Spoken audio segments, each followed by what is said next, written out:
Does Guardian need a buff? The majority of the community seem to think so, and won't even touch Guardian with a 10-foot pole. What's happening guys, Bro80s here. I'm a Guardian main and have been since launch. I've racked up about 300 hours on the game, and I like to make videos about this misunderstood bird. Let's get into it. Firstly, what is Guardian's role? If I could sum him up, I'd say he's a defensive and supportive tank. One of the biggest complaints is that Guardian's damage is too low. While he does have the lowest average damage output of the Nightfarers, there is a reason for that. Currently, Guardian has a B scaling in strength, which isn't really that bad. Now think about what would happen if you made his strength scaling any higher. Raider's primary stat wouldn't be as special now, would it? Not only that, but you've now got someone who can lock down opponents, pull aggro, block while simultaneously attacking, and he's outputting insane damage. Man, that does sound fun, right? Well, it's quite unbalanced for Nightreign.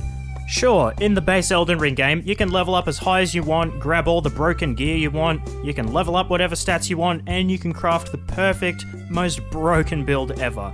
That's not how it works in Nightreign.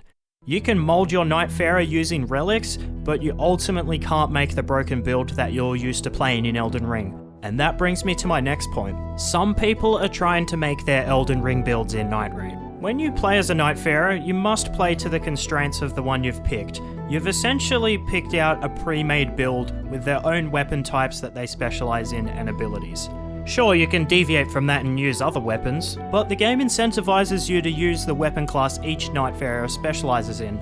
Guardian, you ideally want to use halberds, right? Because he has a unique moveset, you can perform charged guard counters, and you can poke enemies while you're blocking. For Eye, you're encouraged to use bows, because, you know, he's the archer, right? I'm talking about that sort of thing. I wanted to touch on a shower thought that I had while playing Nightreign. Do you guys remember these videos and builds in Elden Ring? The one where you literally sit behind a shield and just jab the boss to death with no consequences?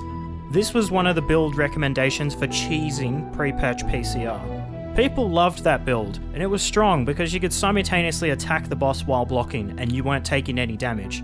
You didn't have to dodge roll, you didn't have to read the boss's moveset, you didn't even have to think, you just sat there and poked him to death. Why is it now they have a class in this game who has that playstyle, nobody is using them?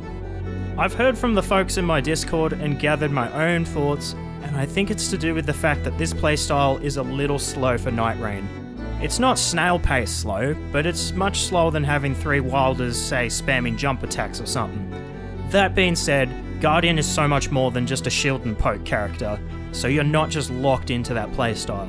I have a guide which entertains this idea and goes more in depth about how to play the Guardian, and I encourage you to check it out if you've got the time. Another complaint the Guardian gets is, why play Guardian when you can play Executor or Raider? What? Honestly, these aren't very good takes. Especially the Executor one, what the fuck is that about? On paper, Guardian and Raider seem like similar builds, right? High HP, high stamina, and high strength. It even looks like Raider is the objectively better class. It's difficult to rank these Nightfarers against each other because they are all very good at what they do, and what they do is different to the other Nightfarers. I mentioned earlier that Guardian is a defensive support tank. Well, I'd categorize Raider as an offensive tank. See how they fit into that tank role, but they're 2 different playstyles that appeal to different players? So I ask again, does Guardian need a buff? I'm going to say no, at least not for his damage. He could afford to get some quality of life changes, but that's for another video. Guardian just either doesn't appeal to a lot of players, or he's misunderstood.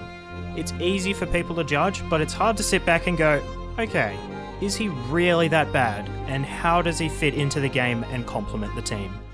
Anyway guys, I hope you enjoyed today's video, leave a like and slap the subscribe button for more Nightreign content. And seriously though, if you do disagree or have any points to add, leave a comment. I encourage you to share your thoughts. Don't forget, we have a Discord too. I'll leave the link in the description for you to check it out. Come join the flock and have a good one.